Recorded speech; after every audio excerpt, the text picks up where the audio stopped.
Wouldn't you, if you knew that a family member or someone else made disturbing comments to you or that you menacing comments on the internet? Why would you not make sure they did not have access to guns to do harm to themselves or someone else? It will be bipartisan. In addition to the legislation which we passed yesterday, I was very proud of the bipartisan work that was done to pass this legislation. Of course, we're prayerful about what the Senate may come up with and are eager to hear what that is and to work together with them to turn it into the law of the land to protect the children. It's always, as I say, of, by, and for the children. Little did we know when all of this started so many years ago that children would be testifying to bearing witness to murder in their classrooms and the measures that they had to take to protect themselves. So for the children, we were pleased that yesterday we were able to pass legislation to lower the age for someone buying an assault weapon. Now, mind you, to buy a pistol, you have to be 21 years old, but to buy an assault weapon, you have to be 18. So it is a handgun 21, an assault weapon 18. Raise the age so that everyone has to be 21 years old, and we take assault weapons out of the hands of teenagers. Again, we were very pleased to have the legislation passed in a bipartisan way for the safe storage of guns. We're banning high-capacity magazines, which are designed to massacre. We're glad to have the two pieces, initiatives that were executive orders under President Trump, the bump stock loophole, closing that, and under President Biden, the ghost bills, enshrining both of those into law rather than just as executive orders. So we're very pleased at the progress that was made on the floor of the House and are eager and prayerful as to what the Senate, in a bipartisan way, for legislation that can pass the Senate, that can make a difference to save lives for the children. I'm also pleased that the Senate had a bill to proceed with the PACT Act.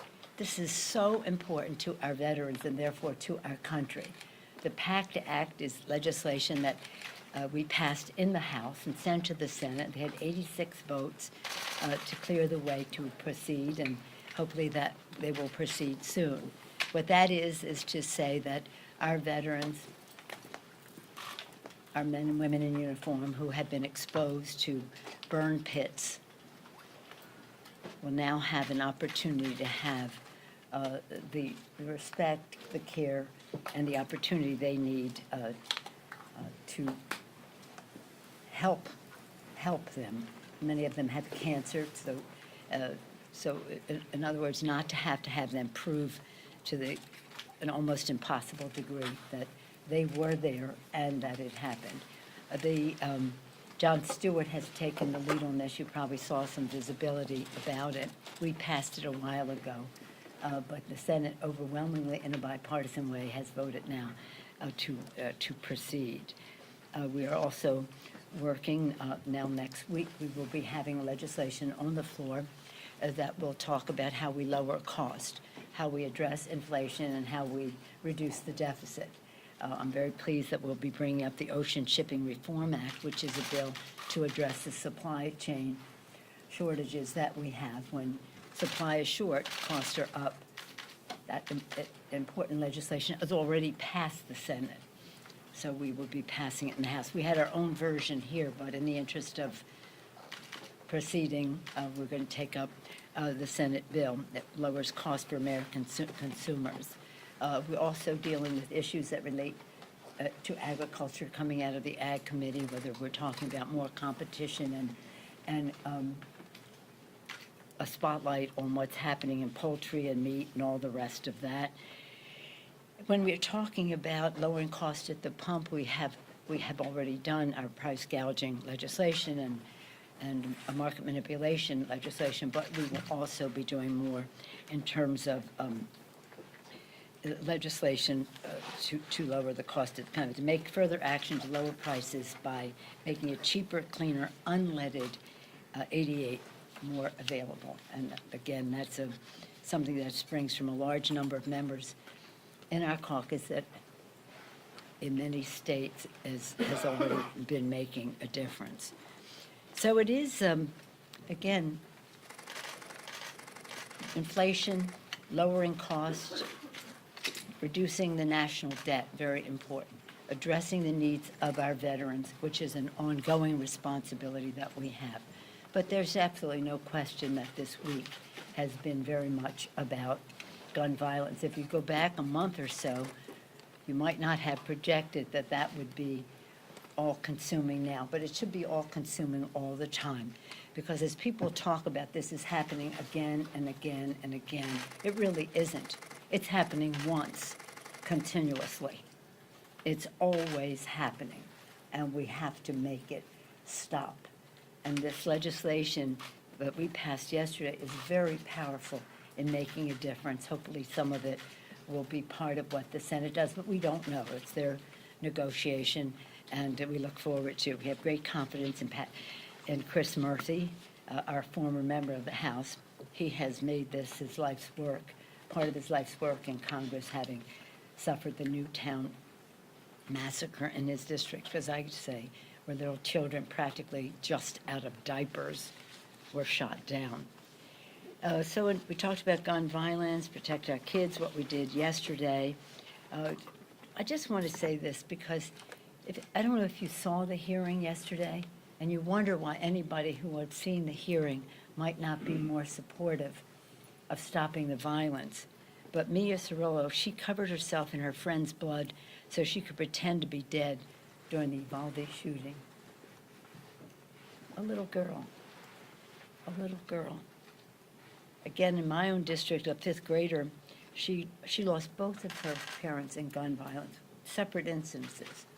Fifth grade, she spoke at a rally about stopping gun violence. Little children are testifying. But yesterday, again, Zanetta Everhart, her son Zaire, was shot 4 times. He survived, almost killed. He survived what they viewed as a racist massacre. And I'll just close by saying we were so honored to have the presence here this week of Gabby Giffords, such a heroine for us in our country, such an inspiration, challenging the conscience of the Congress to do something. And in our own Congress, Lucy McBath, who suffered the loss of her own son, being such an inspiration and challenge again to the members to do the right thing. I think that both of them made a big difference in our success yesterday. And as we go forward, any questions? Madam Speaker. Madam Speaker. On January 6th, the committee tonight, do you believe the committee will be able to reach the big chunk of Americans who've decided they just don't care about this anymore? I don't think that that's the case. First of all, let me just thank the members of the committee. They have been hard at work doing their patriotic duty to seek the truth, and we will see that revealed. I don't know, I've kept my distance from the committee, so I'll be watching just as everyone else is to see the presentation. I believe that tonight will be sort of an opening of the narration, the narrative of what happened as an assault on our democracy, on our Constitution, on our Capitol, on our Congress, in a very violent way, for a specific purpose to undermine the Constitution of the United States on a day set aside for the peaceful transfer of power. Can I rephrase that then? Do you worry, let me rephrase that then. Do you worry at all that there is this chunk of people who've decided the work of this committee isn't particularly important and that they know what happened on the 6th? I do not know that. I know that there are people who would like it to go away, some of them in this very Congress, but I don't stipulate to what you have said, no. Madam Speaker. Madam Speaker, Madam Speaker, I was wondering what the status of the Senate bill to protect Supreme Court justices is in the House, and your thoughts on Justice Kavanaugh. Right, we had, well, the justices are protected, as you all know. We were awaiting language from the Senate so that we could be completely up to date as to what they wanted to do. That's in the works. Mr. Hoyer's running that show, and if we had hoped that we could do it today, but we certainly will do it at the beginning of next week. Madam Speaker, Madam Speaker. Yes, ma'am. Cassie Simeon with Spectrum News. California had very low turnout on Tuesday for the elections. Oh, you're talking politics now? Oh, yes, we're talking Okay, politics. well, we do that at a minimum under the dome, but anyway. But I ask you if you worry that the Democrats' message is getting lost when it comes to voters, kind of talking about what Garrett mentioned, do you think people are disinterested in politics due to what's happening here No, on I don't at Capitol Hill? all. In fact, what I see is something quite different. Now, sitting here in Washington, D.C., you may draw some conclusion based on sitting here in Washington, D.C., but what we see around the country is a real interest in what comes next. They're very concerned about our democracy. They're very concerned about our freedom, whether we're talking about a woman's right to choose or the freedom to walk down the street without, or send their children to school without being endangered. They're very interested in the kitchen table issues, which have always been the heartbeat of the Democratic Party. How we're going to pay the bills, pay the rent, pay for food, pay for education, whatever the subject is.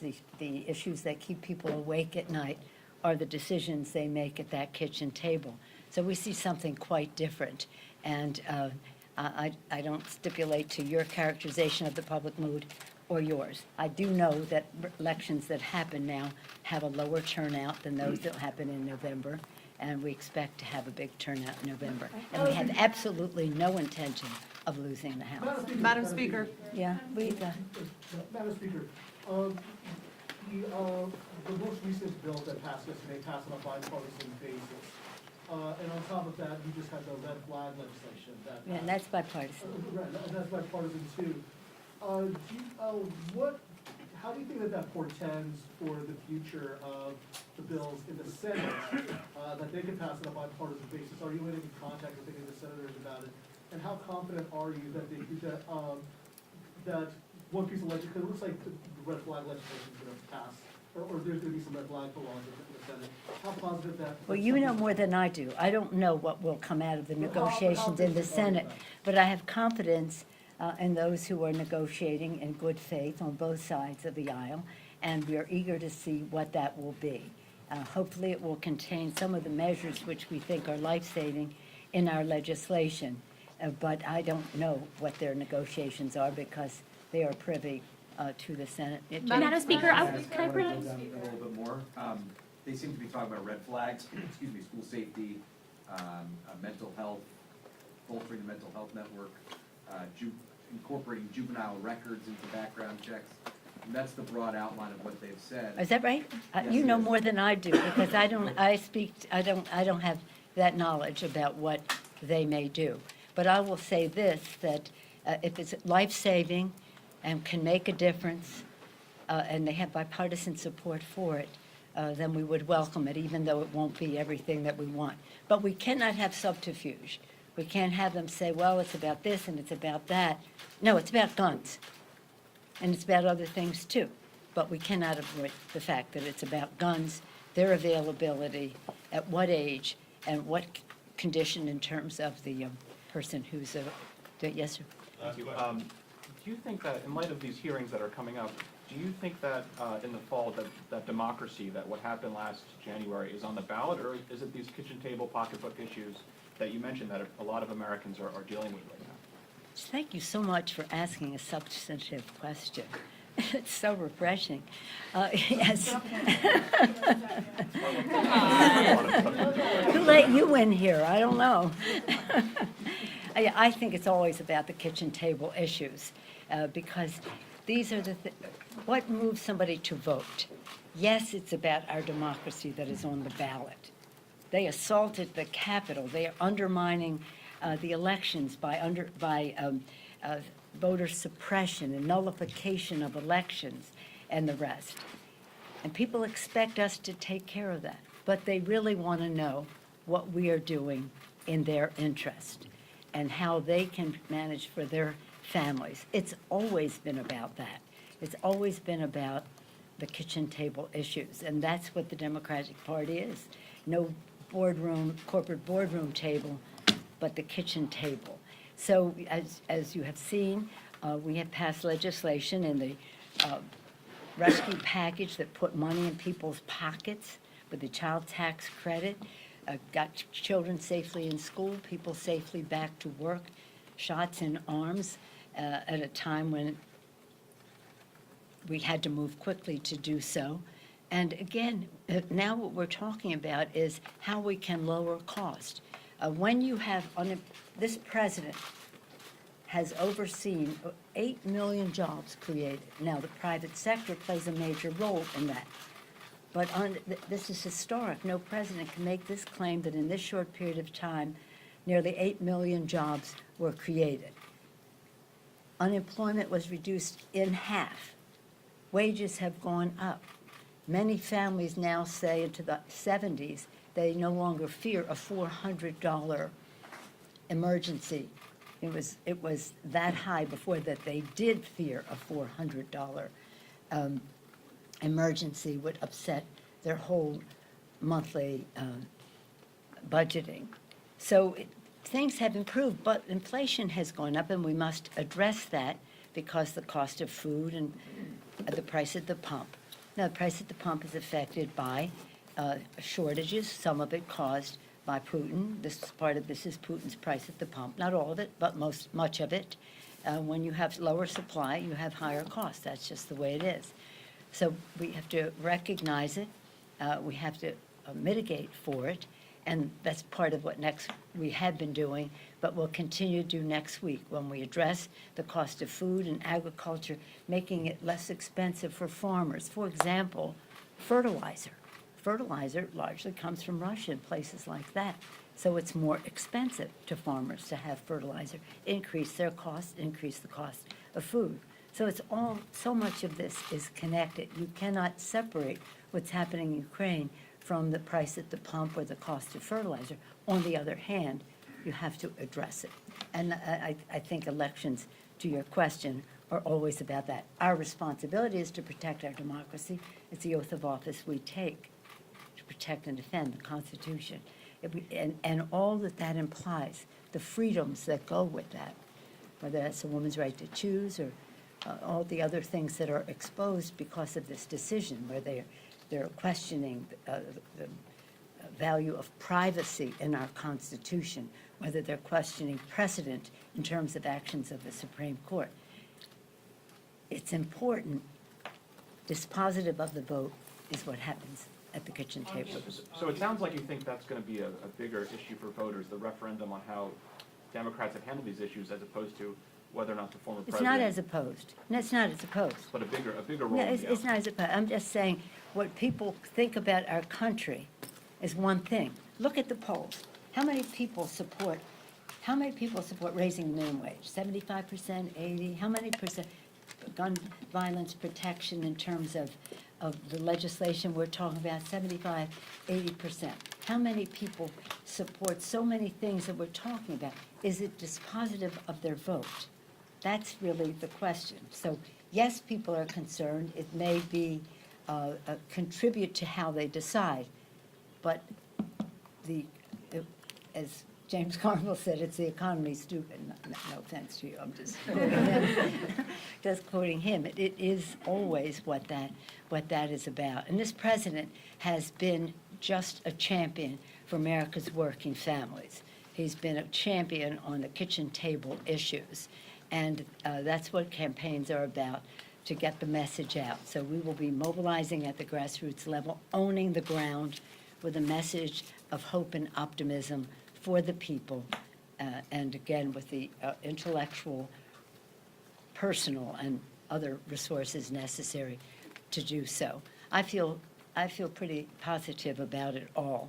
I'm optimistic, and I always am, but it is essential that not only that we win that argument at the polls, but we win that argument in the policy debate as well, because it is for the people, for the children. Thank you for your question. Madam Speaker, how can you say that the justices are protected when there was an attempt on Justice Kavanaugh's life?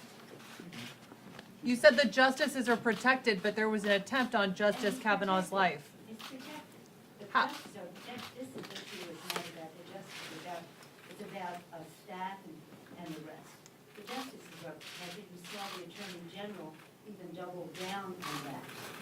But this is about security for the justices. An armed man showed up near Justice Kavanaugh's house to try to. They're working together on the bill that the Senate will be able to approve of, because that's what, we can pass whatever we want here. We want it to be able to pass the Senate.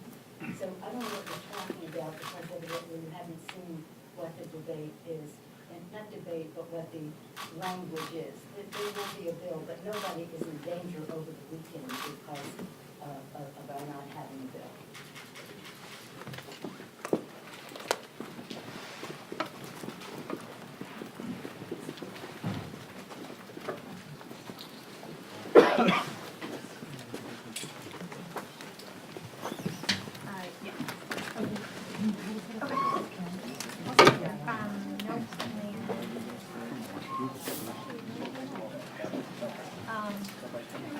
Keenan, you want to check it?